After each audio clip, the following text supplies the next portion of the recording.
très heureux de vous accueillir ici pour cette session sur la laïcité. Je m'appelle Paul Seabright, je suis chercheur à la Toulouse School of Economics et je suis très heureux d'avoir pu réunir autour de moi ce groupe de personnes qui réfléchissent à la question de la laïcité à la française. Je vous rappelle, en 2025, donc l'année prochaine, va fêter ses 120 ans si on pense à la loi de la séparation de l'État et de l'Église de 1905. Mais si on pense à la Révolution française, ça va faire, rappelez-moi, 237 ans. Et si on remonte jusqu'à l'édit de Nantes, ça va fêter ses 400, rappelez-moi, 27 ans l'année prochaine. Donc, autant dire que la laïcité à la française n'a cessé d'évoluer. Elle n'est pas une chose gravée en pierre pour toujours. Elle a évolué autant dans les faits que dans les symboles. Et ce que nous allons discuter aujourd'hui, c'est à la fois le symbolisme de ce concept, mais aussi les faits, et notamment les effets des diverses composantes de cette laïcité sur beaucoup de choses, et notamment sur l'intégration des personnes de différentes communautés confessionnelles à la société française. Alors, je ne vais pas dire davantage, je suis là en tant qu'arbitre, mais je vais passer d'abord la parole à Claire de Galambert, qui est politiste de formation, qui est chercheuse au CNRS et qui travaille à l'Institut des sociales du politique et qui est spécialiste de la régulation des religions en France, mais peut-être aussi ailleurs. Elle va nous en dire davantage. Merci Claire. Oui, alors moi, dans le temps qui m'est imparti, je voudrais souligner les métamorphoses qu'a connu la laïcité depuis 2 décennies. Je voudrais montrer comment, depuis le début des années 2000, nous assistons à un changement de paradigme de la laïcité, avec une exigence accrue de neutralité religieuse qui se fait aujourd'hui de plus en plus impérative dans toutes sortes de domaines de la vie publique, sociale et économique. Et finalement, ce qui se donne à voir, c'est une laïcité qui vise à contrôler davantage les conduites religieuses et plus particulièrement les conduites des musulmans et musulmanes. Cette évolution, elle est régie par d'abord un phénomène de panique identitaire que formalisent assez bien les discours sur le grand remplacement et les peurs relatives à l'islamisation de la société française. Et puis cette panique identitaire, elle se double évidemment d'une panique sécuritaire causée par le retour de la violence terroriste islamiste en France depuis 2012. Alors, l'évolution dont je parle, elle s'amorce avec la loi du 15 mars de 2004. Cette loi, qui, vous vous en souvenez, a visé à mettre un terme à la présence des signes religieux par lesquels les élèves manifestent ostensiblement leur religion et qui a ciblé essentiellement les jeunes filles portant le foulard. Cette loi de 2004 marque une double rupture. D'abord, elle témoigne du retour du législateur sur le terrain de la laïcité, domaine sur lequel il ne s'était pas exprimé depuis la loi de séparation donc, du 9 décembre 2005. Et le législateur avait laissé la main au Conseil d'État, qui d'ailleurs, dans son avis de 1989 et sa jurisprudence subséquente, n'avait pas jugé le voile, donc sous certaines conditions bien sûr, incompatible avec le principe de laïcité. La loi, elle entérine un déplacement majeur, parce que, au sens où l'exigence de neutralité, qui jusqu'alors ne s'appliquait qu'aux agents publics, au titre de leur fonction de représentants d'un État qui affichait sa neutralité sur le plan religieux, elle se déporte sur les usagers de l'école, et c'est donc à des personnes privées, et c'est à eux qu'est désormais adressée l'exigence de neutralité religieuse. Et l'évolution, elle est d'autant plus notable si l'on se souvient que pendant le débat sur la loi 1905, Aristide Briand s'était opposé à proscrire le port de vêtements religieux, et en l'espèce à prohiber le port de la soutane, ce qui avait été demandé par un député socialiste. Et ce, pour deux raisons. D'une part, parce qu'une telle mesure lui apparaissait antinomique avec une loi qu'il voulait profondément libérale dans son esprit, et d'autre part, parce que Briand tablait sur l'ingéniosité des prêtres et des tailleurs pour inventer de nouveaux vêtements qui auraient à leur tour nécessité une prohibition.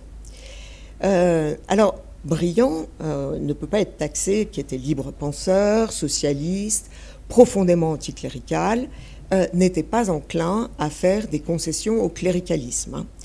Il était plutôt mu par une politique politicienne visant à ne pas braquer l'Église catholique et l'opinion catholique, mais l'enjeu de sa loi, en cherchant des compromis, mais l'enjeu de la loi était bien d'amoindrir l'influence sociale et politique de l'Église sur la société française. Une Église catholique qui était volontiers contre-révolutionnaire à l'époque. Alors, les transformations que connaît la laïcité en ce début du XXIe siècle se situent dans un tout autre contexte, dans un autre contexte religieux, avec des sangs religieux qui sont devenus aujourd'hui majoritaires en France, des catholiques et des chrétiens qui sont en voie de minoration, et dans un contexte où l'affirmation d'un islam volontiers identitaire, mais comme peuvent s'exprimer d'autres mouvements dans d'autres confessions, suscite d'autant plus d'inquiétude que les revendications de cet islam identitaire contrastent fort avec un contexte de sécularisation croissante. Et c'est donc principalement en fonction des inquiétudes suscitées par l'islam que se produisent les évolutions de la laïcité dont je parle.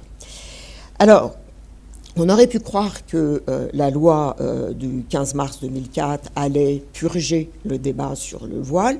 C'est tout l'inverse qui s'est produit, puisqu'elle a suscité un effet d'entraînement avec la démultiplication des controverses sur le voile qui font tache d'huile et qui, par effet de capillarité, se propagent dans d'autres sphères que celles de l'enseignement public. Donc, on voit à l'école, par exemple, les choses la controverse se recristalliser des élèves à la question des mères accompagnatrices des sorties scolaires. On voit dans les services publics des demandes de retrait de voile qui se sont multipliées, qu'il s'agisse des femmes qui viennent recevoir le décret de naturalisation, d'être auditionnées pour les femmes, d'être auditionnées dans un tribunal, de fréquenter des lieux d'élaboration de la décision publique, ou de prendre part à des formations, voire de passer des examens. On voit aussi de proche en proche les conflits qui gagnent les entreprises privées et mettent en péril des arrangements antérieurs. Et là, il y a une polémique qui emblématise particulièrement cette affaire, c'est l'affaire Babylou, qui oppose donc une salariée voilée qui a été licenciée en raison de son voile à sa direction. Alors, ce qu'on constate, c'est que quand même, ces polémiques et conflits qui se juridicisent parfois et se judiciarisent souvent, donnent lieu à un certain nombre de coups de verrou qui infligent un tournant plus restrictif à la laïcité. Dans l'école, pour reprendre le sujet, on a vu comment les choses, en fait, se sont recristallisées sur d'autres vêtements, des bandanas, des bonnets, des jupes longues, et plus récemment le camis et les abayas, qui suscitent la polémique. Et de fait, lorsque le juge administratif a été saisi, eh bien, il a validé ces nouvelles restrictions. En 2010, le législateur est intervenu de nouveau pour prohiber le port du voile intégral dans l'espace public.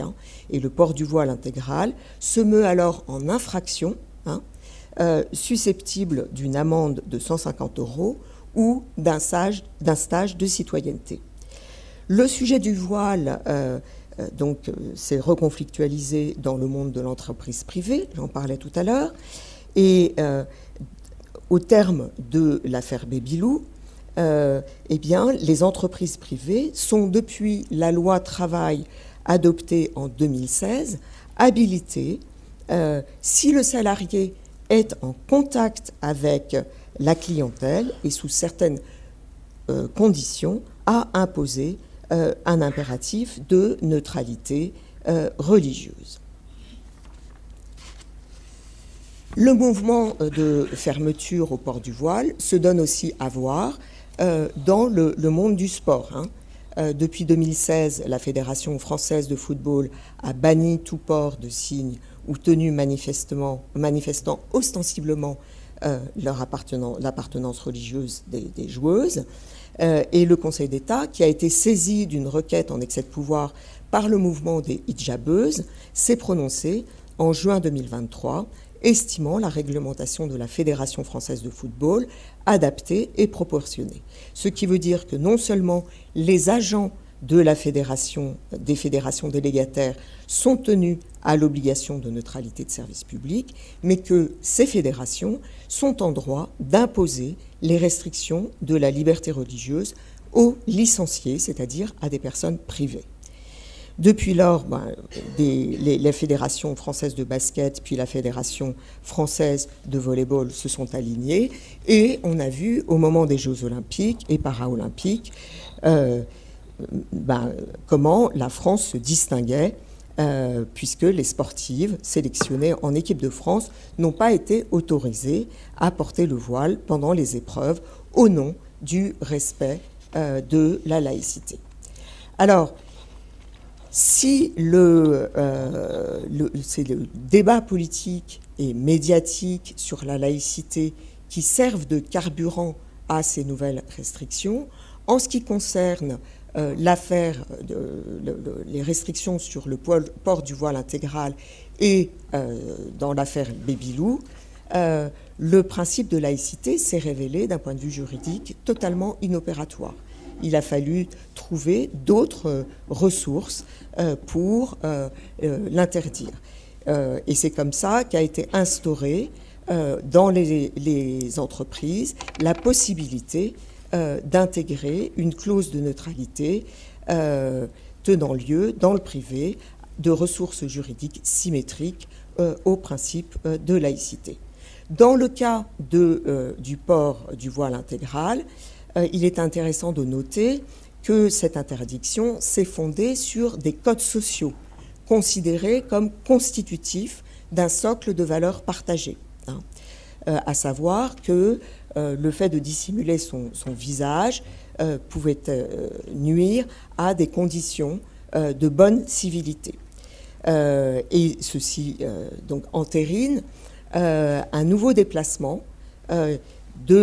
indexant l'ordre public sur une conception immatérielle de l'ordre public, à savoir sous-tendue par des exigences minimales de vie en commun et de cohésion nationale.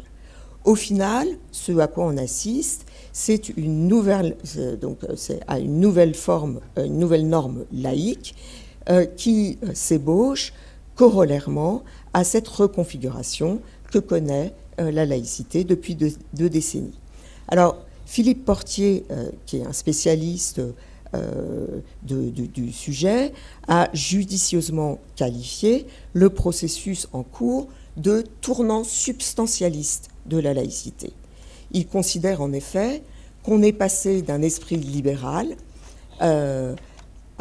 qui consistait à définir les règles du jeu régissant les rapports entre l'État et les religions, à une laïcité plus identitaire, davantage chargée d'un contenu axiologique, la laïcité visant à mieux encadrer les conduites religieuses soumises désormais à des valeurs prescriptives, par exemple en termes de normes d'égalité de genre ou de bonne féminité, appelées à se vivre tête nue, mais aussi en termes de dignité, de respect de la laïcité et des valeurs de la République. Cette mutation, elle est d'autant plus opératoire qu'elle s'accompagne notamment d'une politique transformative. Politique transformative qui vise à faire adhérer intimement les individus au socle de valeurs républicaines. Cette politique transformative, elle comporte 2 volets. Un volet incitatif qui passe principalement par une action pédagogique, dont l'école est un des vecteurs essentiels, mais l'école n'a pas l'apanage de cette politique transformative, puisque c'est l'Agence nationale de la cohésion du territoire qui s'est vue chargée de mettre en place un programme de formation Valeurs de la République et laïcité, qui a été initié en 2016 et qui montre bien à quel point les publics visés sont les publics musulmans, puisque d'abord ce programme prend naissance dans le siège des attentats de 2015, qu'il cible des intervenants qui opèrent dans les quartiers de politique de la ville. Et puis, je vais juste en dire un mot, ce volet incitatif se double d'un volet plus coercitif qui s'est incarné dans la loi confortant les principes républicains qui a été adoptée en 2021 et qui a profondément bousculé l'économie libérale de la laïcité, puisque jusqu'à présent, la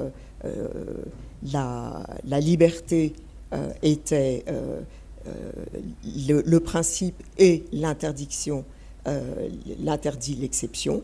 Et finalement, on a vu comment cette loi sur le séparatisme avait inversé cette logique.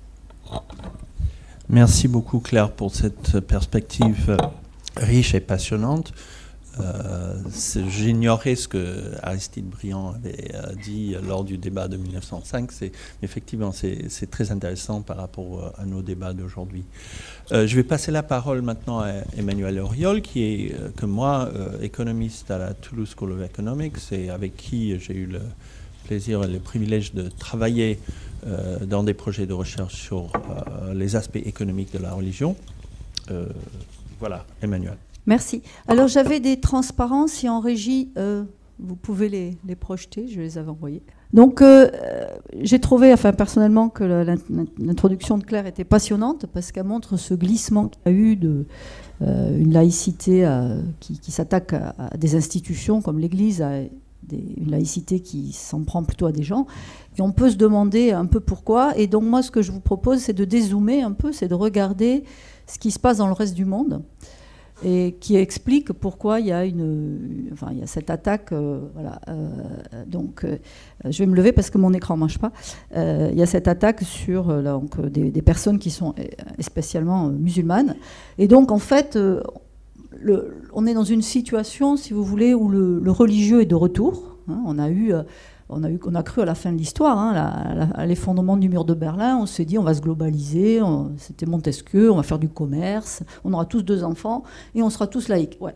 C'est pas du tout ce qui est en train de se passer. Et donc aujourd'hui sur la Terre, il y a 85% de l'humanité qui déclare croire en un ou des dieux. Et donc, par exemple, l'hypothèse de sécularisation n'est pas vérifiée, notamment aux États-Unis, où on a 80% des Américains qui déclarent être religieux, ils sont quand même éduqués. Et Alors, ce que vous montre cette map monde, hein, c'est qu'il y a... Ah ben ça y est, ça marche. C'est que vous montre cette map monde, c'est qu'il y a une division. Alors, il y a déclaré croire en Dieu ou en des dieux, mais il y a aussi l'intensité de la religiosité. Hein, c'est-à-dire, est-ce que ça occupe beaucoup de temps dans votre vie quotidienne? Et on voit bien ici qu'il y a une partition du Nord et du Sud. Hein. Alors là, l'expression les pays du Nord, les pays du Sud prend toute sa signification. Et donc, on voit bien que... au Sud, la religion, c'est extrêmement important. Et c'est devenu, il y a eu un glissement, mais c'est devenu en fait un enjeu maintenant donc de politique aussi économique. Et donc il y a un islam politique, par exemple, qui explique en partie pourquoi on est si dur contre des personnes. Je pense que, évidemment, c'est très discutable ce qu'on fait. Mais au moins, alors ça, voilà. Alors pourquoi c'est un enjeu pour nous? Parce que donc il n'aura échappé à personne qu'il y a un recul massif de la démocratie dans le monde. Donc cette carte, ce graphique vous montre en bleu c'est ce qui est bien, en rouge c'est ce qui est moins bien. Donc vous voyez que le rouge malheureusement est en train de gagner du terrain. Donc on a eu cette espèce d'idée de la fin de l'histoire avec cette croissance de la courbe bleue, c'est-à-dire la population mondiale qui vivait dans des démocraties à la chute du mur de Berlin. Et puis, on voit bien que là, sur les 15 dernières années, il y a un recul massif de la démocratie et en même temps, une montée du fait religieux. Donc, je prendrai l'exemple, par exemple, de l'Inde avec Modi, qui va présenter l'identité indienne comme étant l'identité hindoue. Alors qu'il y a plein de musulmans en Inde, par exemple. Mais c'est pas... Donc, il y a tout un discours derrière. Et évidemment... c'est quelque chose que font tous les autocrates. Ça a toujours été le cas. Au Moyen-Âge, il y a eu en Europe toute une guerre sur les investitures, c'est-à-dire qui c'est qui nomme la tête de l'Église. Parce qu'évidemment, un autocrate a un problème de légitimité. Et la façon de se légitimer, c'est en partie le transcendantal. Donc c'est que je suis choisi, enfin représentant de Dieu. Donc on voit Poutine ici qui courtise évidemment les popes. On voit Modi et donc son identité hindoue. Erdogan, c'est un cas absolument typique puisqu'on a eu d'abord Atatürk qui s'était inspiré de la laïcité à la française, qui a essayé complètement de copier notre modèle français. Et on a ce retour de bâton, donc avec le fait religieux et l'autocratie. Et les deux sont liés parce que, je répète, ils donnent les clés du camion aux religieux pour avoir la légitimation dont ils ont besoin pour rester en place. Et donc cette question-là, évidemment, ça s'accompagne aussi dans le cas, par exemple, de la Russie, d'ingérence dans les pays occidentaux notamment, et ils utilisent notre volonté d'être libéral et respectueux pour essayer donc d'avoir une action politique. Et donc c'est aussi pour ça qu'il y a, à mon avis, cette réaction violente et pas toujours, bien évidemment, bien heureuse dans notre pays. Donc voilà, c'était ça que je voulais dire, c'était un peu dézoomer et montrer où on en est. Aujourd'hui, l'élection de Trump fait partie aussi de ces stratégies avec le Tea Party et les très conservateurs, cette fois-ci chrétiens. Et Claire, la seule chose sur laquelle je ne suis pas d'accord avec ce que tu as dit, c'est que la chrétienté n'est pas en recul dans le monde. Tu as toujours un tiers de l'humanité, c'est la première religion qui est chrétienne. Par contre, il y a des évolutions et on a un changement de la nature de la chrétienté. Il y a les mouvements pentecôtistes qui sont en train de bouffer le reste de la planète. Donc voilà, donc on n'est plus dans un monde qui est sécularisé, apaisé, où voilà, on a le droit d'avoir sa religion comme on veut. On est dans un monde où l'instrumentalisation de la religion est en train de gagner du terrain. Alors, je précise que je parlais simplement du cas français. Ah, pardon. Voilà. D'accord. Eh bien, merci Emmanuel pour cette perspective-là, plus dans la géographie que dans le temps. Je pense que ça complète très très bien ce que nous a dit Claire. Maintenant, je vais passer la parole à Warda Adjab, qui est chercheuse postdoc en sociologie à l'IREMAM de l'Université d'Aix-Marseille. Voilà. Merci beaucoup de votre présence aujourd'hui pour ce panel. Merci pour votre invitation, Monsieur Seabright, à participer à la conversation. Et merci aux organisateurs des journées de l'économie à Lyon. Mon intervention pour répondre à cette question, où on est invité à réfléchir sur l'intégration et la laïcité, se fonde sur une de mes recherches qui consistait à étudier à hauteur de personnes les tensions et les accommodements entre la foi musulmane, la citoyenneté française et les dynamiques de professionnalisation. Pour cela, j'ai mené une étude sociologique par entretien auprès de femmes franco-maghrébines engagées dans des carrières soignantes afin d'élaborer avec leur concours la mise en perspective de leur biographie personnelle, familiale et professionnelle. Donc le groupe d'enquêtés se compose de 15 professionnels ayant donc la binationalité franco-maghrébine. Elles sont nées entre 1975 et 1988 dans des familles musulmanes de conditions ouvrières et immigrées, originaires du Maghreb et vivant à Lyon, Paris et Bordeaux. Donc cet engagement, en fait, cette orientation dans les carrières soignantes se niche au carrefour de deux grandes variables sociologiques. La première étant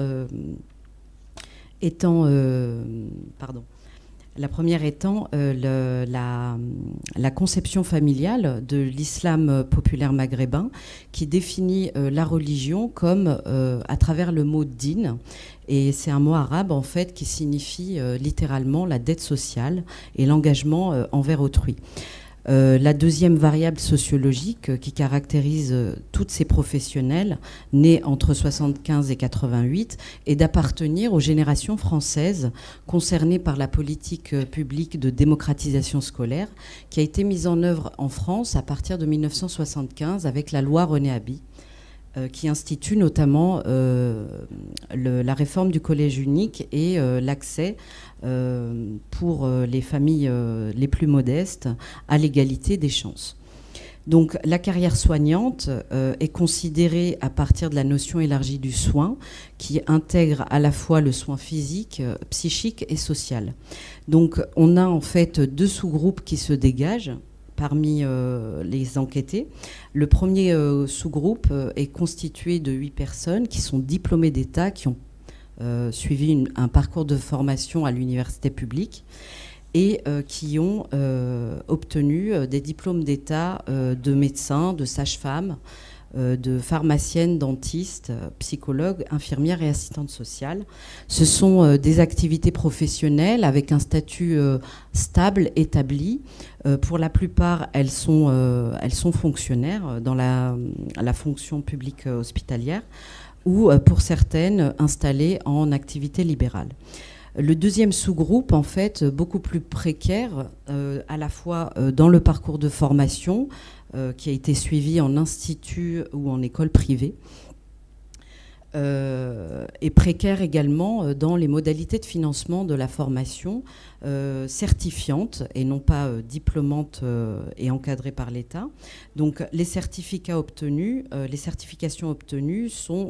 leur permettent en fait aux 7 femmes enquêtées thérapeutes d'être spécialisées en hypnose, en ostéopathie, en naturopathie, en sexologie, en coaching.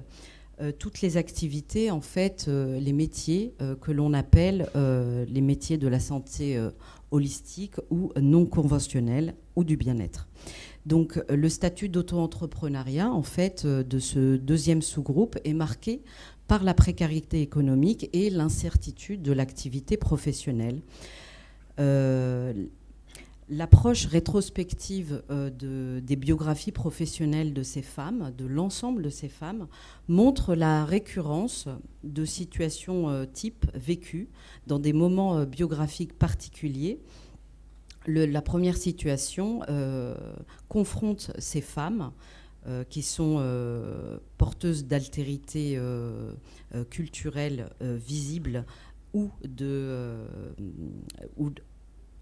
portant en fait le voile pour certaines, donc la différence religieuse, les confronte à l'expérience de la disqualification sexiste et raciste, notamment en fait avec l'irruption d'un mot insultant qui est le mot beurette, qui surgit généralement dans les parcours au cours d'une interaction entre pairs, apprenants ou pairs professionnels, donc une relation horizontale et dans un rapport de mixité homme-femme.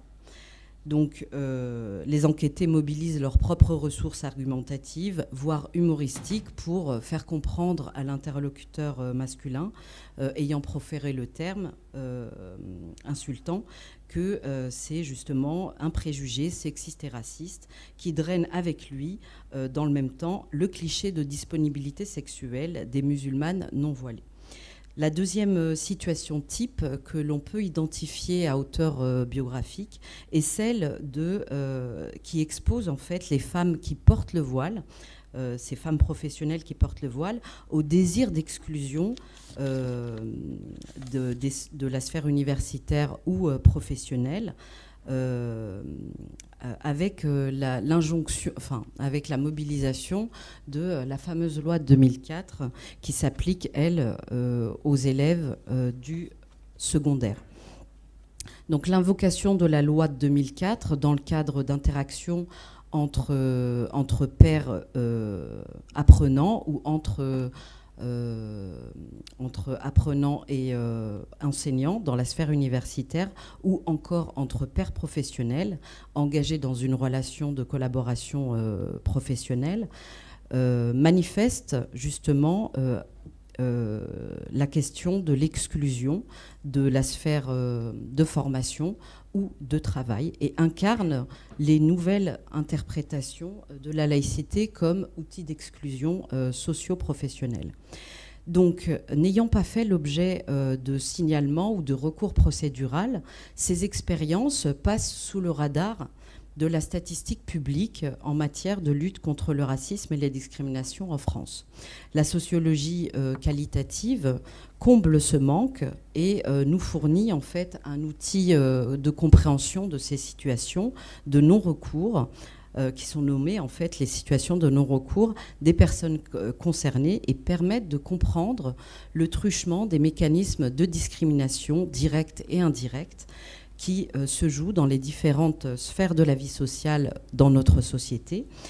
Et quand j'ai interrogé plutôt les non-recours des enquêtés, des personnes concernées, elles avancent en fait leur intérêt d'avoir privilégié un dénouement au cas par cas des situations qu'elles ont confrontées, avec le souci de préserver en fait la continuité de parcours. Donc, la stratégie ici, c'est celle de l'évitement de la rupture de parcours et de retrouver au plus tôt la sérénité collégiale de l'ambiance universitaire pour se concentrer pour la réussite, ou de l'ambiance professionnelle, collégiale, entre collègues.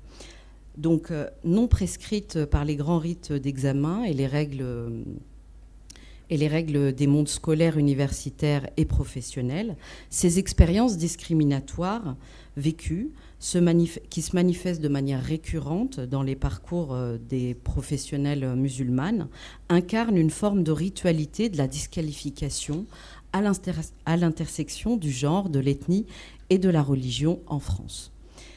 Donc, à hauteur biographique, l'expérience subjective de ces discriminations cumulées apparaissent comme l'envers paradoxal de la citoyenneté française des musulmanes binationales et des musulmans binationaux plus généralement.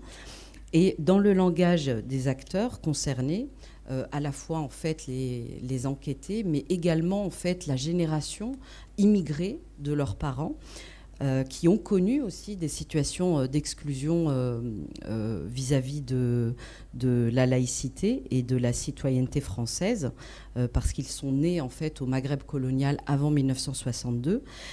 Toutes ces situations sont interprétées comme des épreuves injustes et arbitraires de leurs propres conditions diasporiques de musulmans et de minoritaires en contexte laïque. Donc, j'ai encore un petit peu de temps.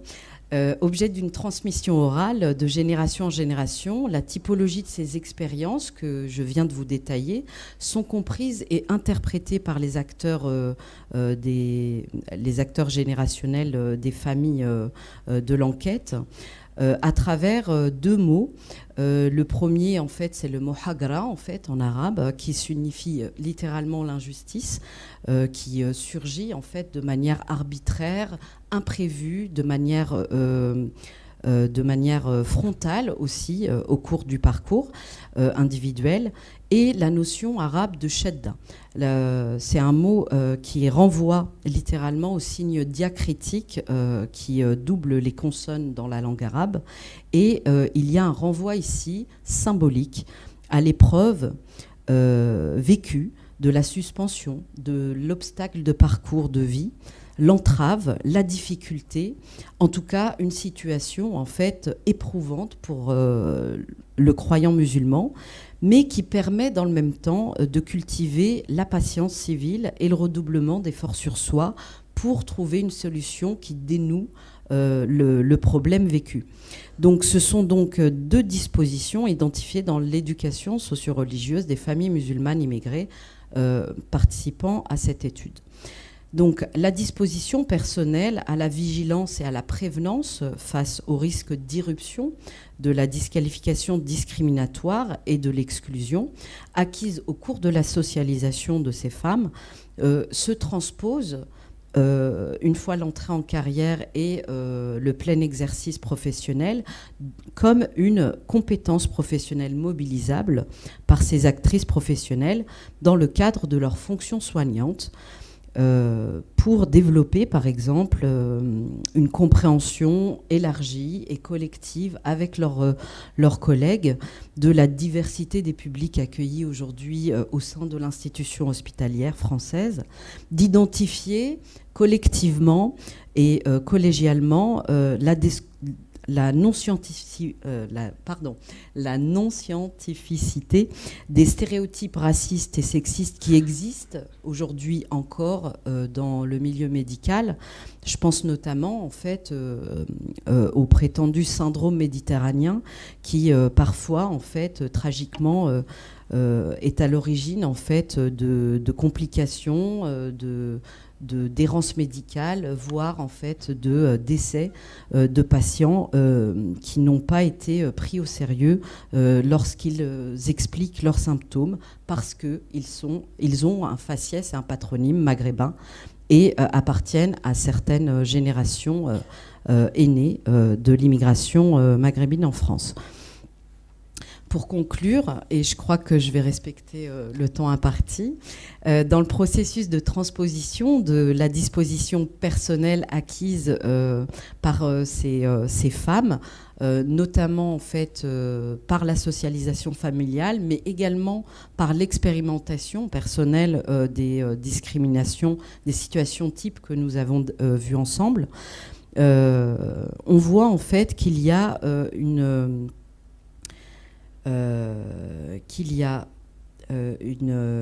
disposition personnelle qui est façonnée par l'islam maghrébin des parents, mais qui devient mobilisable aussi en tant qu'expérience vécue et comme compétence mobilisable dans l'agir professionnel, pour développer une vigilance sur la dimension systémique et structurelle des mots, des gestes, des actes discriminatoires qui peuvent être très anodins, qui peuvent se nicher en fait de manière très ordinaire dans le quotidien professionnel, en milieu soignant, et on observe en fait que la conscience musulmane des actrices étudiées agit comme un apport contributif invisible de l'islam au bon fonctionnement en fait de la cité et des sphères d'interaction sociale et du rapport entre les personnes. Donc la conscience musulmane, la subjectivité des professionnels étudiés et les modalités de leur agir font apparaître l'exigence aujourd'hui d'égalité civile et de la prévenance des discriminations multiples et cumulatives comme des enjeux à résoudre en fait dans la question de la citoyenneté française et en articulation avec une réflexion sur la liberté de conscience à partir en fait de son expérimentation sociale et civile par les citoyens de confession ou de culture musulmane aujourd'hui en France. Donc, incarnant une facette des dilemmes contemporains de la laïcité française, l'analyse sociologique avancée plaide pour la formulation d'un questionnement qui interroge la liberté de conscience à la lumière de l'articulation entre citoyenneté française, appartenance multiple des acteurs et les questions de normativité religieuse qu'il convient bien évidemment en fait de réguler, contrôler collectivement entre citoyens et autorités publiques. Je vous remercie pour votre attention. Merci beaucoup, Warda. C'est effectivement passionnant et on voit à travers ce genre d'études sociologiques qualitatives combien les questions des effets d'une mesure ou une autre mesure sont liées de manière très intime à leur symbolisme. Parce que le symbolisme agit sur les actions des personnes. Et donc, on ne peut pas séparer, comme peut-être on aurait voulu faire avec notre vision d'économiste un peu simpliste, la question de quel est le symbolisme de telle ou telle mesure et quels sont les effets sur le marché du travail. Alors, je vais passer justement la parole à Antoine, qui a passé sa thèse doctorale à étudier, entre autres, des questions des effets de transmission culturelle et d'action et de symboles culturels. Il est maintenant chercheur postdoctoral à Sciences Po. Antoine, je te passe la parole. Oui. Est-ce que vous m'entendez? Oui. Merci Paul, donc tout d'abord pour cette invitation. Merci aux organisateurs des Journées de l'économie et merci à vous tous dans l'audience d'être venus nous écouter ce matin. Moi, contrairement à Emmanuel, donc, je vais faire un focus plutôt sur la question du voile, en fait. Il y a plusieurs raisons, donc en suivant un petit peu la discussion de Claire plus tôt. Je comprends bien que la laïcité, elle se résume évidemment pas à la question du voile, mais pour deux raisons, la question du voile est intéressante. La première, c'est que c'est quand même une mesure très emblématique de la compréhension récente de la laïcité, comme Claire l'a souligné.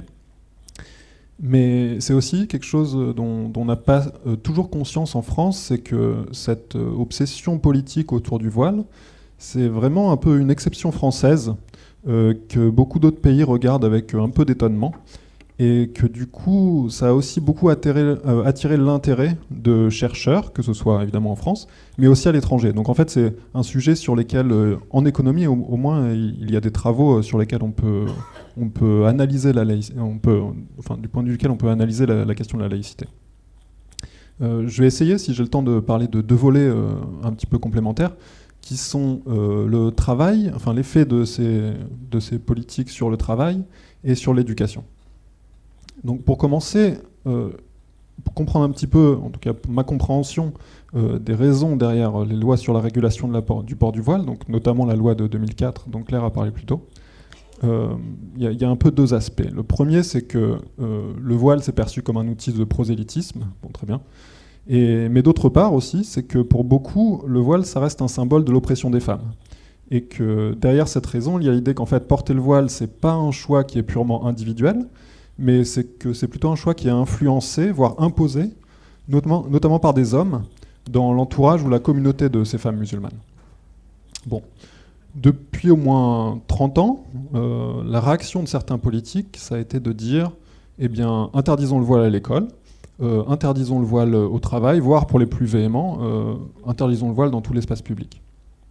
Comme ça, donc, le raisonnement continue, nous affranchirons les femmes musulmanes de cette pression qu'elles subissent, de cette pression à se voiler qu'elles subissent, et en faisant ça, les hommes qui exercent cette pression, ils seront mis devant un fait accompli, et ils seront bien obligés d'accepter que leurs femmes, leurs filles ou leurs voisines ne portent pas le voile, ne portent plus le voile, et la vie continuera comme avant, sauf que les femmes ne seront plus voilées, et dans cette mesure, ce sera une victoire pour la liberté des femmes.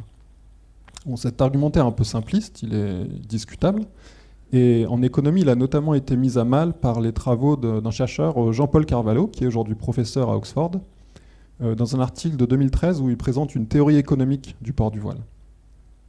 Sa théorie, qui s'inspire beaucoup des enquêtes sociologiques qui ont été menées dans différents pays, considère en fait que le voile, donc c'est une vision qui est très peu présentée dans les médias, en France en tout cas, pour les femmes musulmanes, le voile en fait c'est un outil d'intégration, dans la mesure où il leur permet de concilier leurs aspirations professionnelles avec leurs croyances religieuses personnelles ou avec cette pression sociale qui est potentiellement exercée par leur entourage. Donc le voile, pour beaucoup de femmes croyantes, en fait, ou pour leur entourage, c'est un symbole de pudeur qu'il est souhaitable d'adopter pour des interactions en dehors de l'espace familial.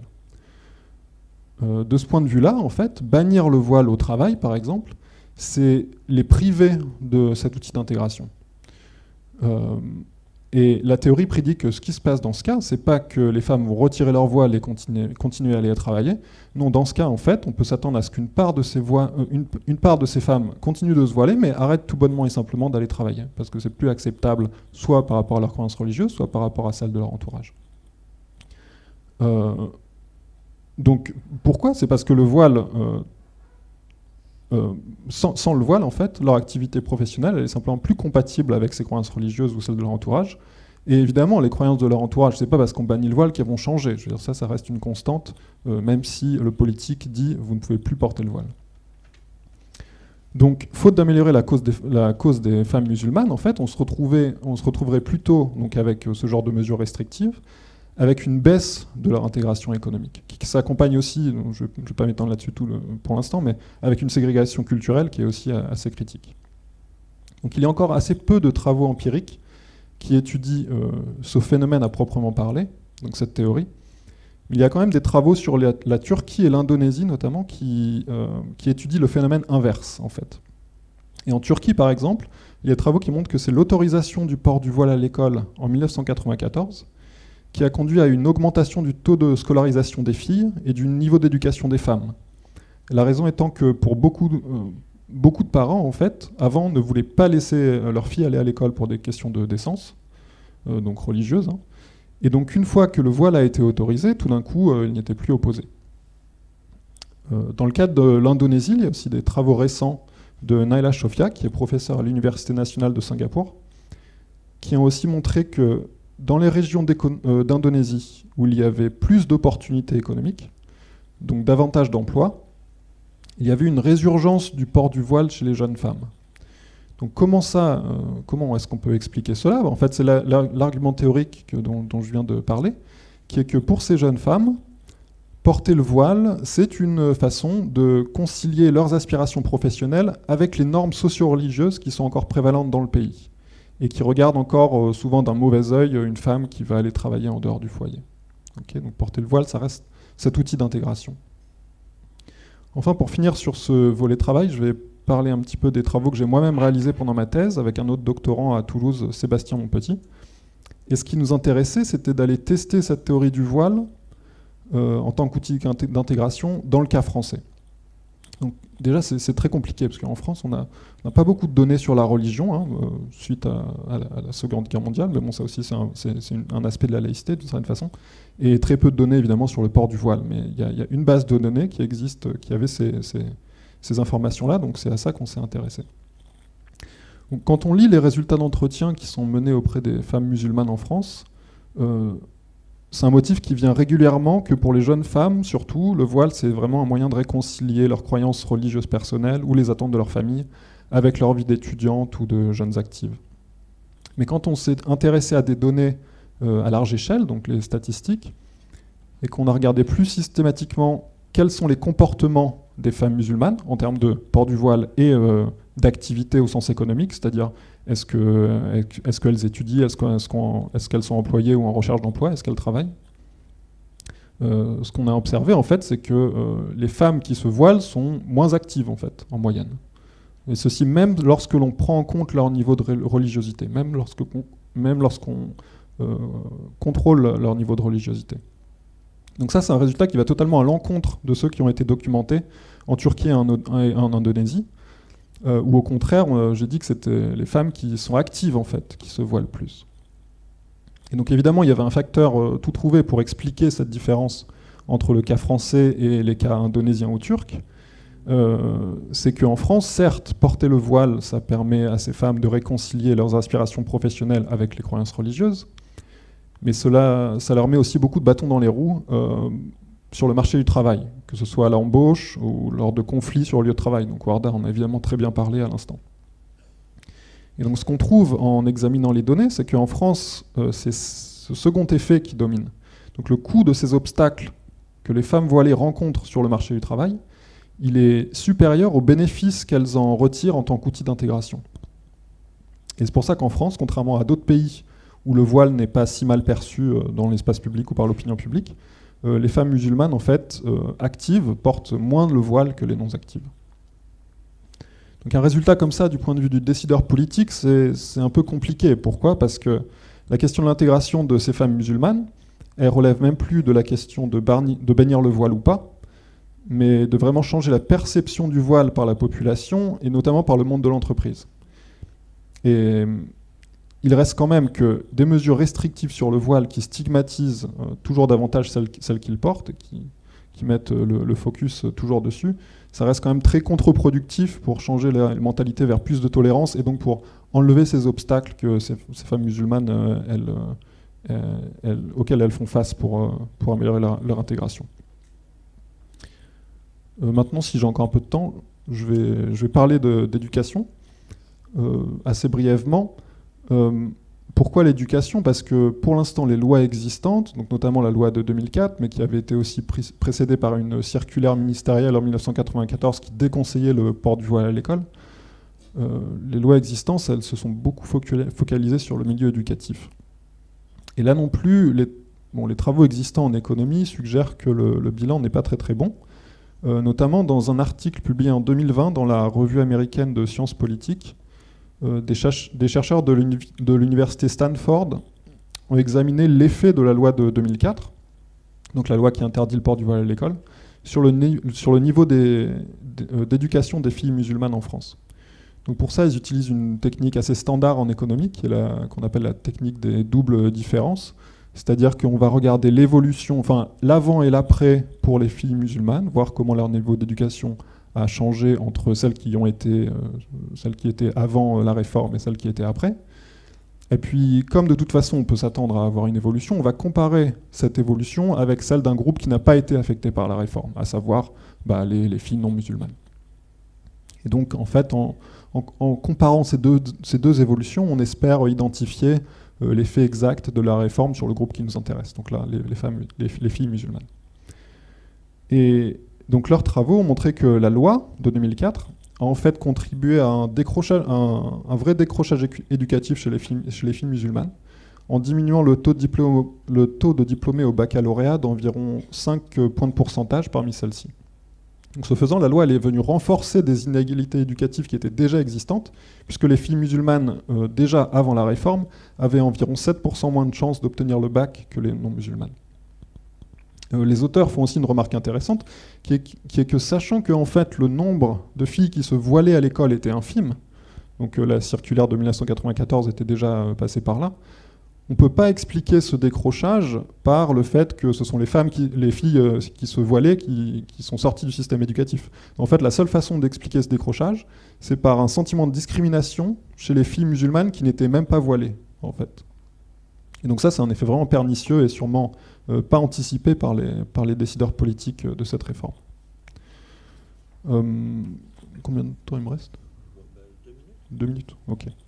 Bon, je vais juste évoquer alors un cadre de lecture un petit peu qui a été suggéré par Jean-Paul Carvalho, que j'ai déjà mentionné plus tôt pour sa théorie sur le port du voile. Et là, il propose dans un autre article récent qui est bientôt publié au journal de l'Association européenne d'économie, donc un cadre d'analyse de ces stratégies en fait, que les parents peuvent adopter face à des mesures, face à des mesures à l'école avec lesquelles ils ne sont pas d'accord culturellement. Il appelle ça dropping out, tuning out or turning out, ce qu'on pourrait traduire en français par l'abandon, la compensation ou la mobilisation.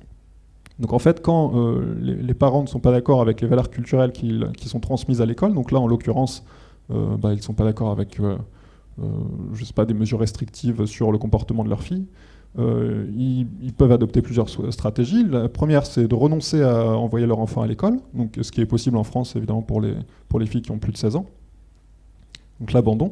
La deuxième, la compensation, c'est quand les parents vont investir dans des moyens alternatifs pour compenser l'influence culturelle de l'école. Donc ça peut être toute une batterie de mesures comme l'éducation à la maison, la participation à des associations religieuses, des médias alternatifs. Et enfin, la mobilisation, donc ça c'est quelque chose de plutôt collectif, c'est quand ces minorités s'organisent collectivement pour résister à ces mesures qui sont prises par l'école, notamment en réclamant des changements de programme ou même en créant leurs propres écoles de confession religieuse. Donc là aussi, au niveau de l'éducation, il y a un vrai enjeu politique pour pouvoir réduire les inégalités éducatives, sachant que les individus répondent de façon stratégique aux mesures de laïcité qui sont en fait mises en place, et souvent dans une direction qui mène en fait les filles musulmanes, en l'occurrence, là, à se désengager de l'éducation. Pour conclure, après avoir dit ça, en fait, je veux bien préciser que il ne faut pas interpréter ces travaux comme la laïcité, c'est pas bien, parce qu'en économie, et particulièrement en histoire économique, il y a beaucoup de travaux qui racontent les succès de la dissociation entre l'État et la religion, notamment au niveau justement de l'éducation. Mais ces travaux dont je viens de parler, pour moi, en fait, ils critiquent surtout une interprétation moderne, donc, comme Claire l'a mentionné, de la laïcité, qui cherche à contraindre les comportements individuels plutôt qu'à séparer les institutions religieuses de celles de l'État. Donc c'est plutôt ça qu'il faut retenir, je pense. Merci. Merci Antoine. Donc ça ouvre grandement le champ des possibilités de discussion. J'ai bien réfléchi à comment nous allons répartir la petite demi-heure qui nous reste. Je vous remercie jusqu'ici 14 personnes qui m'ont envoyé des questions, donc visiblement on a beaucoup de matière à débattre. Et ce que je vais proposer de faire, c'est de diviser la discussion en quelques domaines un peu distincts, parce que les questions montrent qu'il y a plusieurs domaines qui vous intéressent, et déjà les discussions que nous avons eues le montrent aussi. Et ce que je vais vous proposer, c'est que nous passions 5 à 10 minutes d'abord sur les questions de la pertinence des comparaisons internationales pour la France, parce qu'il y a beaucoup d'interrogations à cet égard. Il y a déjà la question de est-ce que les études de ce qui se passe en Turquie ou en Indonésie sont pertinentes pour la France, mais il y a aussi la question du symbolisme. Donc j'ai plusieurs questions par rapport à l'Iran, par exemple. Les gens disent est-ce que nous ne devrions pas être un peu mobilisés par ce qui se passe en Iran? Est-ce que ça devrait nous inciter à agir de telle ou telle façon ici en France? Et je pense aussi que la question du symbolisme là est très difficile, parce que le symbolisme, par exemple, du port du voile en Iran est visiblement très très différent que le symbolisme du port du voile à Lyon. La question c'est, est-ce que la différence est tellement clivante, ou est-ce que c'est une vraie gouffre de contexte qui nous empêche de tirer des leçons de l'expérience internationale ou pas. Donc voilà le premier domaine que je propose de traiter.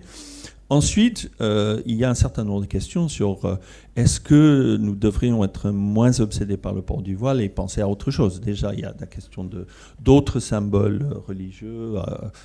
Est-ce que, par exemple, les symboles juifs ou chrétiens, quel est le rôle là-dedans? Mais aussi, il y a des questions sur d'autres aspects de la laïcité et d'autres contraintes qui sont imposées au nom de la laïcité, y compris, Antoine en a déjà parlé, de la grande difficulté pour les chercheurs d'avoir accès à des données sur les appartenances religieuses en France.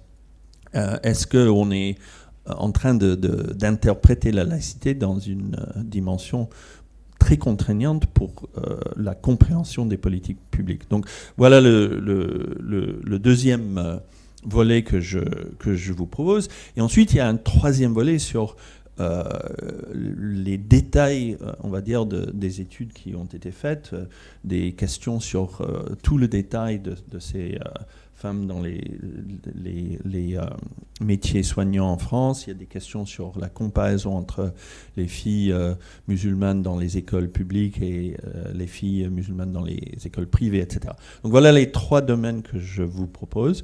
Et ce que je vais essayer de faire, c'est je vais prendre un petit échantillon des questions, et je m'excuse d'avance à ceux dont les questions ne peuvent pas être citées ici, parce qu'il y en a trop. Et ensuite, je vais passer la parole à mes collègues pour commenter les questions et peut-être revenir sur ce ils se sont dit les uns aux autres. Voilà, donc nous avons... Est-ce que vous êtes d'accord avec cette répartition du travail? Voilà, donc je commence par la question de la pertinence des perspectives internationales. Donc il y a tout d'abord un certain nombre de questions sur ce qui se passe dans d'autres pays qui est considéré comme inquiétant. Donc il y a une question qui dit concernant le voile, quid des Iraniennes? L'Iran et aussi l'Afghanistan. Le voile est-il un outil d'intégration pour les Iraniennes? Donc visiblement, il y a des questionnements par rapport à ça. Et je pense qu'une part des réponses va consister à rappeler à la discussion que la situation des femmes dans des pays majoritairement musulmans est tout de même très différent, et les enjeux de leur intégration est très différent de la situation des femmes dans un pays minoritairement musulman. Alors, ça ne veut pas dire qu'il n'y a pas de pertinence des deux cas, mais les deux cas sont très différents. Donc, je passe la parole, je ne sais pas à qui souhaite reprendre, qui souhaite prendre le bâton. Antoine, oui, je me lance. Bon, en effet, pour la question des femmes en Iran, donc évidemment le contexte est complètement différent. La raison, c'est qu'en Iran, on a la contrainte qui est exactement opposée, qui est que les femmes doivent porter le voile dans l'espace public, doivent porter le voile au travail. Donc là, la question de le voile comme outil d'intégration, elle ne se pose même pas, vu qu'il n'y a pas de liberté individuelle de ce point de vue-là, et c'est justement ce que les femmes iraniennes, elles revendiquent et elles cherchent à obtenir. Je pense que ce que les travaux montrent en France, ou suggèrent, enfin ces travaux comparés au niveau international suggèrent, c'est justement que la contrainte de façon générale, ça marche pas très bien parce que ça enlève des options à ces femmes, ça leur enlève les options de mener la vie qu'elles ont envie de mener, et du coup ça leur enlève des stratégies pour mener la vie comme elles le souhaitent. Donc de ce point de vue-là, évidemment, la question du voile en Iran, elle est très très différente, parce que on est dans un monde où la majorité des femmes, enfin la majorité, je ne sais pas, mais une grande partie des femmes souhaitent pouvoir avoir la liberté d'enlever le voile, mais ne le peut pas. Donc là, évidemment, la question ne se pose même pas, parce qu'en fait, le voile, c'est même plus un signal. Je veux dire, ce qui est intéressant avec cette théorie du port du voile, c'est que le voile envoie un signal à la communauté de pudeur, de croyances religieuses, tant que les femmes ont la liberté de choisir de le porter ou pas. À partir du moment où elles n'ont plus la liberté de le porter, le voile, c'est plus un signal, parce que tout le monde porte le voile. Donc quel message j'envoie quand je porte vraiment le voile? Aucun, en fait, parce que c'est quelque chose qui est complètement uniforme. Juste pour finir, pour la comparaison avec les cas indonésiens et turcs, donc dans les pays à majorité musulmane, ce sont évidemment des contextes différents, mais nous, ce qui nous intéresse en économie, notamment, c'est de comprendre les ressorts sous-jacents à la motivation des femmes d'aller porter le voile. Et ce qui est intéressant, c'est que ces cas, ils nous permettent de comprendre donc, cette motivation comme un outil d'intégration, donc ce port du voile comme un outil d'intégration, et donc c'est attesté dans ces pays-là, et c'est aussi en fait quelque chose qu'on retrouve au niveau des interviews en France. Donc, ça nous apprend qu'il y a quelque chose qui se passe vraiment à ce niveau-là, et que même que ce soit en Indonésie ou en France, il y a un vrai enjeu autour de ces incitations-là. Merci Antoine. Alors j'aimerais passer la parole à Emmanuel notamment parce que il y a dans les questions un certain nombre de points de vue qui se sont exprimés. Il y a quelqu'un qui dit qu'il faut tout de même considérer que le port du voile est discriminatoire en regard de l'égalité hommes et femmes. Et visiblement, les comparaisons internationales suscitent une réaction assez vive.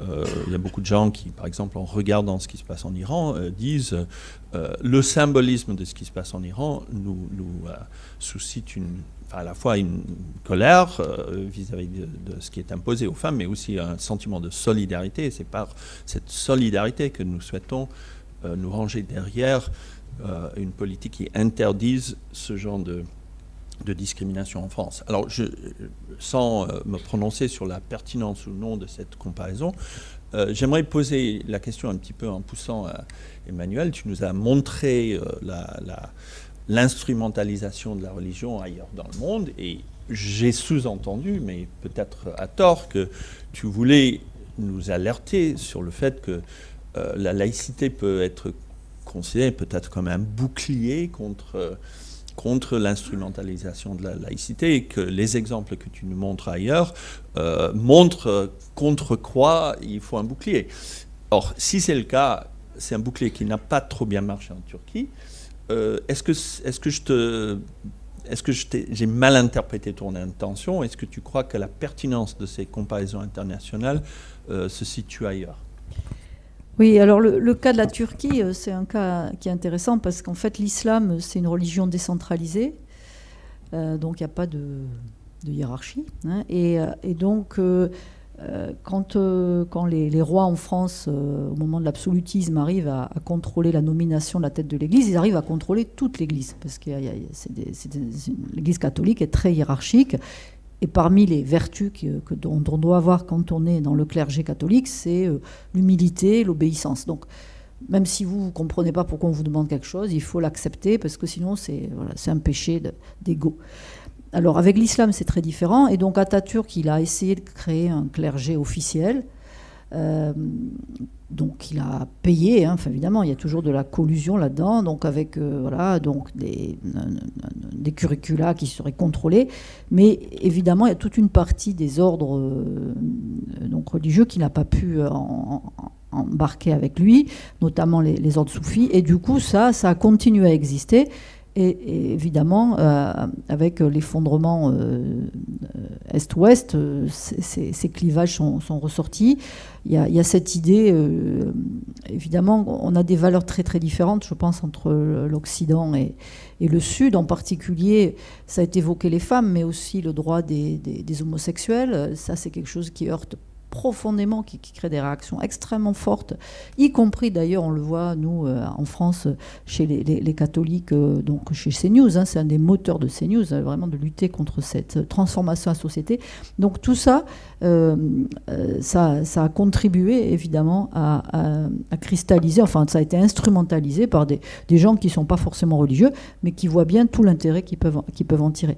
Et alors c'est vrai que du coup, il y a aussi une volonté d'instrumentaliser ces combats dans les pays riches et d'utiliser ce qu'ils considèrent comme des faiblesses, c'est-à-dire le fait que nous, on essaie d'être tolérants.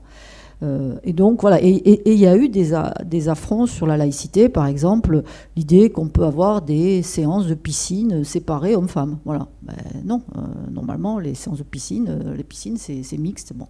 Ou bien on peut exiger à l'hôpital d'avoir un médecin qui est de tel sexe parce que je ne veux pas que ma femme soit examinée, etc., etc. Donc, ce genre de choses-là, ça suscite en France des réactions parce qu'on voit bien qu'il y a un islam, par exemple, là je parle de l'islam parce que c'est très centré sur le voile ici, je répète, ça peut être l'hindouisme, ça peut être la chrétienté ailleurs, mais il y a vraiment cette idée qu'il y a un combat, il y a un islam politique qui veut réintroduire le religieux dans la sphère publique et qui va grignoter petit à petit donc des domaines où normalement il a rien à faire là.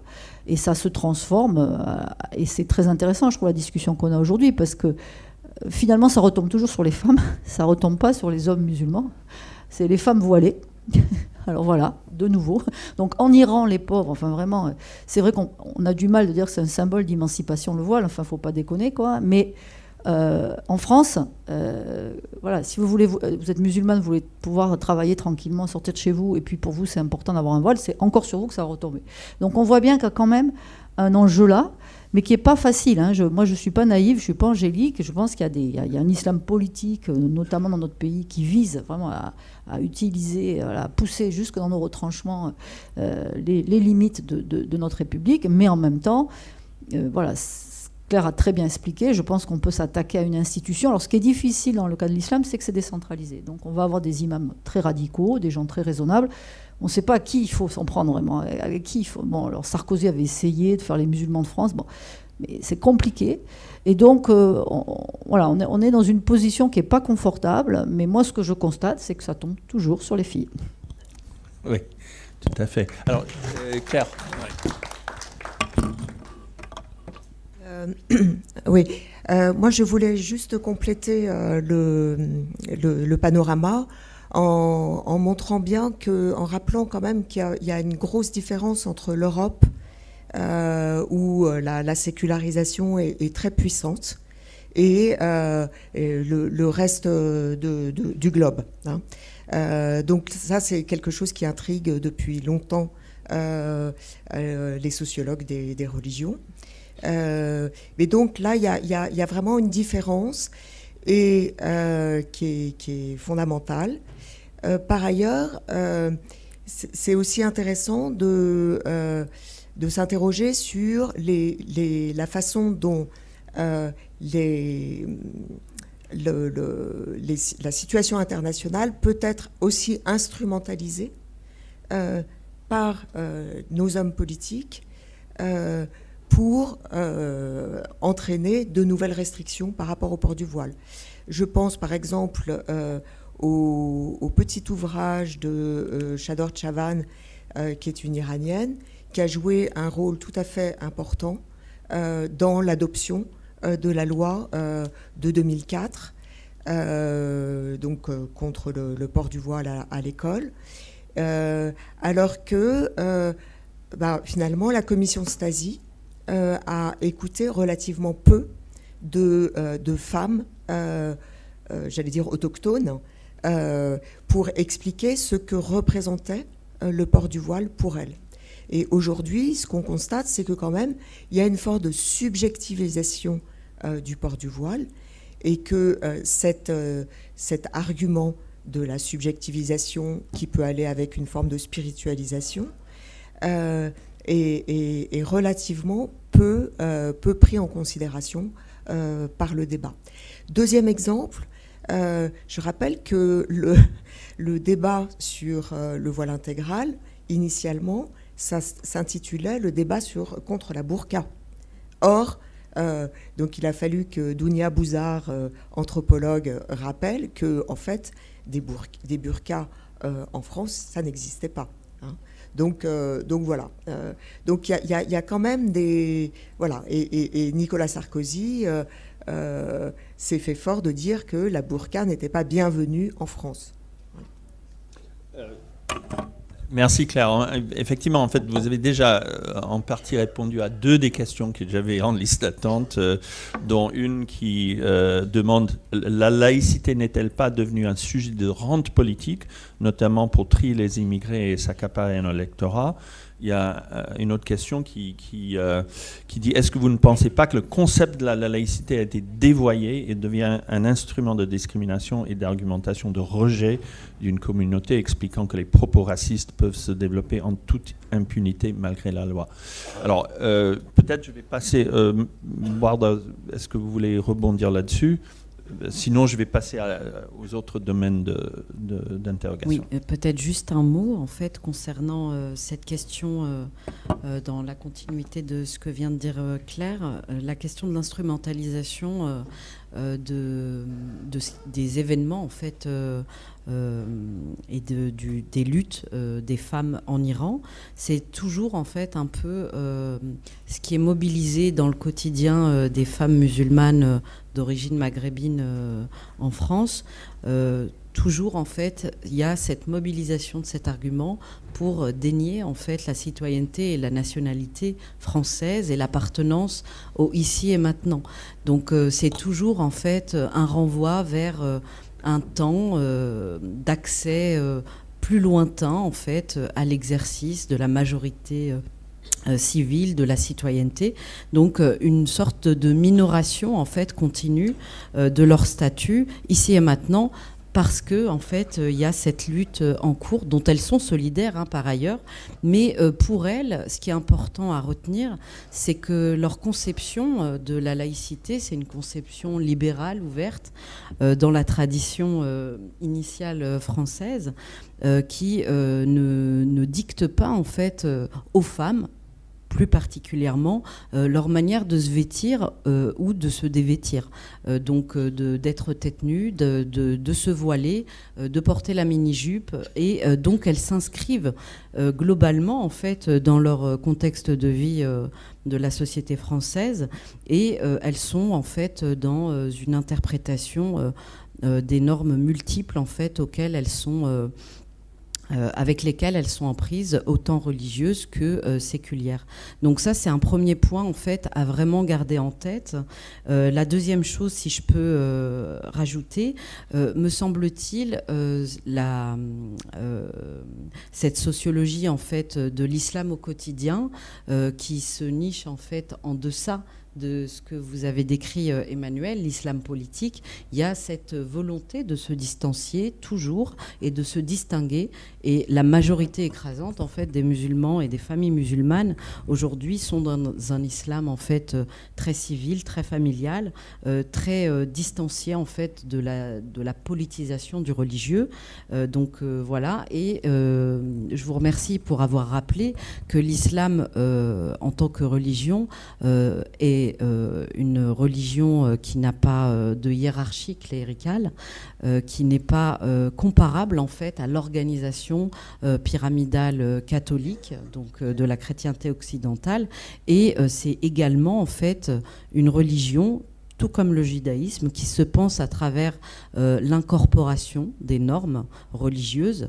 Donc ça se passe à travers le corps, à travers la question du contrôle de la sexualité, la question des conduites sociales, notamment en fait en situation de mixité. Et donc, c'est toute cette dimension normative incorporée depuis la socialisation primaire qui peut nous aider à comprendre les singularités non sacramentales de l'islam aujourd'hui dans la société française, l'islam contemporain, en interaction toujours avec la question de la laïcité. Merci. Merci, Warda. Ce que j'aimerais faire maintenant, c'est d'essayer de limiter un petit peu la perspective internationale, mais élargir un petit peu la perspective française en pensant à la laïcité comme étant définie non seulement par le port du voile, mais d'autres dimensions. Déjà, parmi les questions, j'ai... pourquoi la laïcité se résume par le port du voile et non pas la kippa des juifs, la baya des mecs musulmans, la croix apparente des chrétiens, il y a ça. Il y a aussi une question de pourquoi la loi autorise-t-elle le port de signes religieux discrets à l'école. Cela constitue aux yeux de beaucoup d'enseignants un vide juridique. Comment juger un port discret ou non? Et évidemment, ça ne s'applique pas uniquement à des signes musulmans. Mais aussi, je voulais revenir sur la question de d'autres contraintes que nous impose la laïcité, sur le comportement des enseignants, sur ce que peuvent dire les enseignants, ce que peuvent faire les chercheurs. En tant que chercheurs sur la religion, on est confronté, nous tous, à un grand vide quand on essaye de voir ce qui se passe en France. C'est extrêmement difficile. Il y a des gens qui ont utilisé des techniques très ingénieuses pour découvrir l'apparence religieuse des personnes par leur prénom et des choses comme ça, mais c'est quand même compliqué. Alors peut-être j'aimerais passer la question à Claire, parce que vous êtes aussi experte, plus peut-être que nous tous, sur exactement comment cette laïcité est considérée quand on passe au-delà de la question du port du voile. Force est de constater que la laïcité,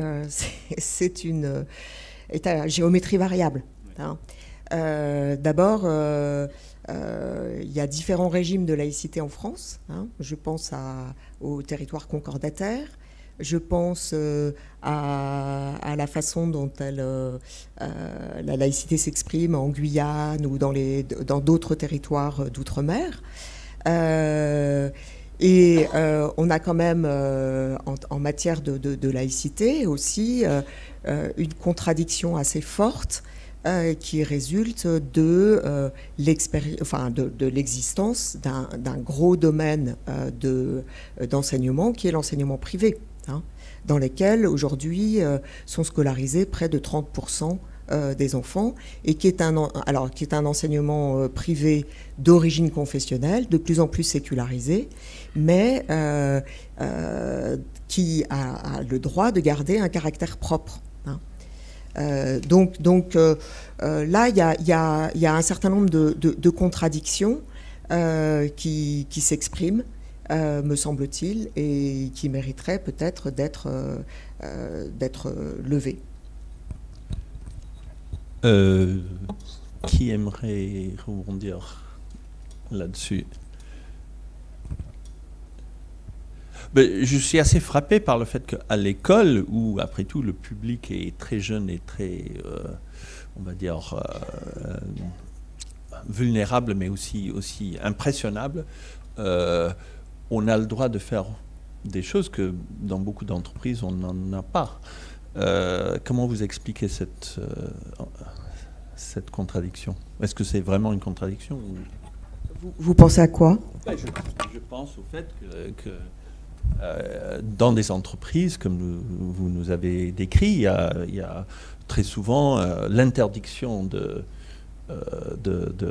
port de signes religieux, et qu'il y a des gens qui peuvent déclarer que l'entreprise est un lieu où la religion ne s'exprime pas, je ne sais pas, par souci sans doute de protection de certaines valeurs, alors que il suffit d'être une école privée. Ah oui, d'accord. Oui. D'accord.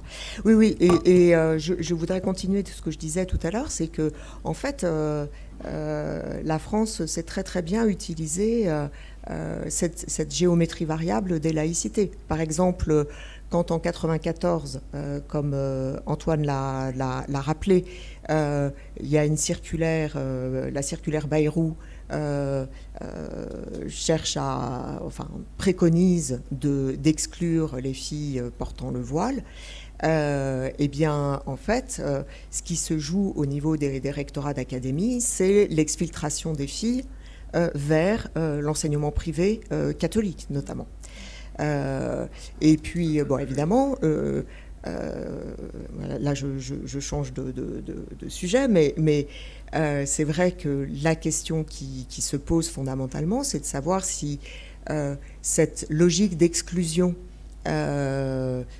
qui s'adresse principalement aux jeunes femmes musulmanes n'induit pas, ne les repousse pas dans la sphère communautaire, que ce soit dans la sphère des écoles privées, mais aussi il existe aujourd'hui tout un marché du travail communautaire qui se déploie et qui se développe. Donc est-ce qu'on n'est pas en train de créer une espèce de segmentation du marché du travail qui serait régie en fonction de normes religieuses?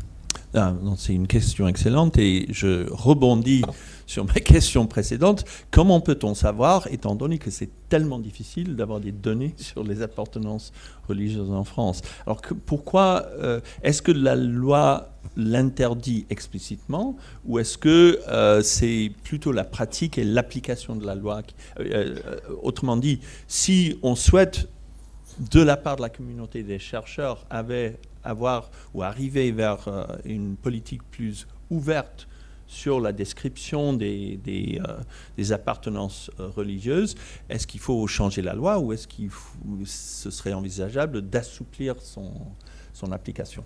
Alors, c'est vrai qu'en France, il n'existe pas de statistiques ni ethniques ni religieuses, hein, ça depuis la Troisième République. Hein. Parce que la France est religion blind, donc pour entériner l'idée que on ne reconnaît pas une personne au regard de sa confession religieuse.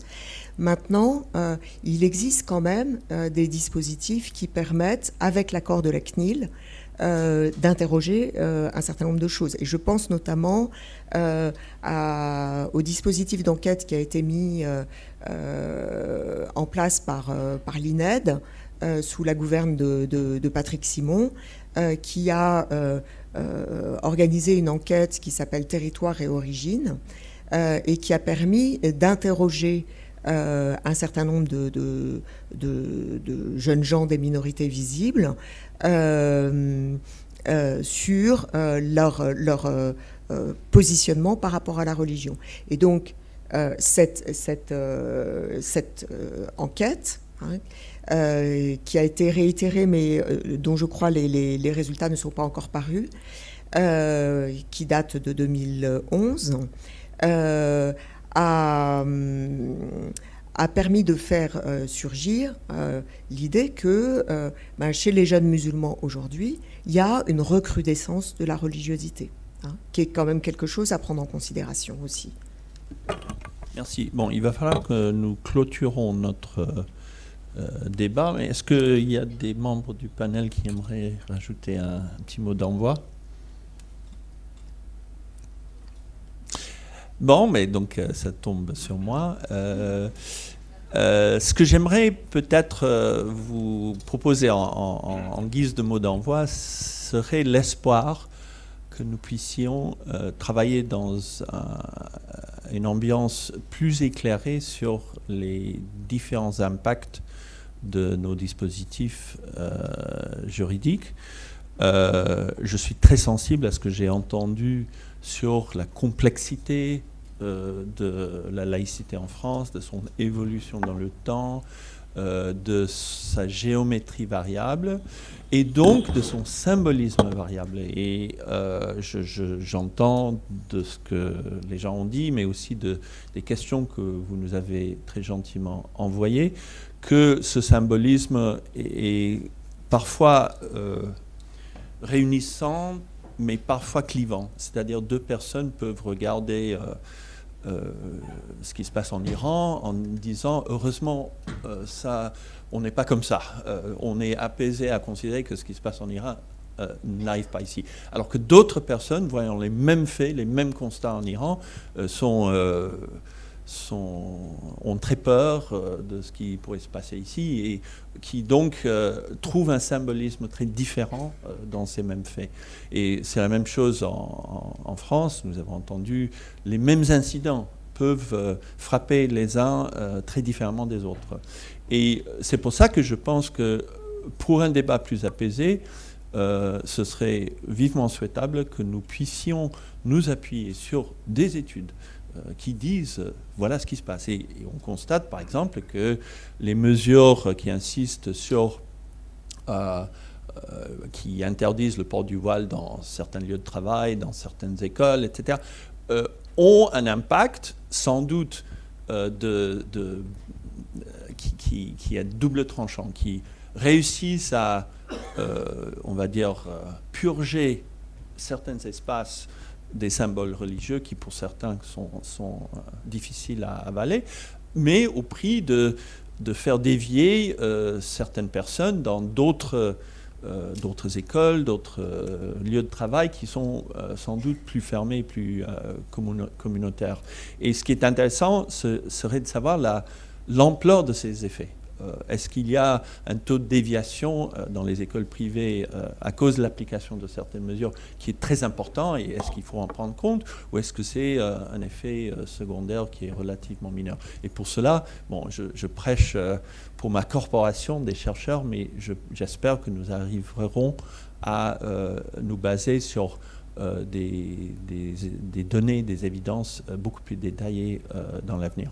Je vous remercie à tous et à toutes d'être venus et surtout aux membres de notre panel pour un débat très à l'écoute les uns des autres, très apaisé. C'est un sujet après tout qui suscite des réactions parfois très fortes et je pense que c'est un débat qui, au moins pour moi, en tant non seulement président de séance, mais citoyen qui écoute ce débat, j'ai trouvé ça passionnant. Merci à tous.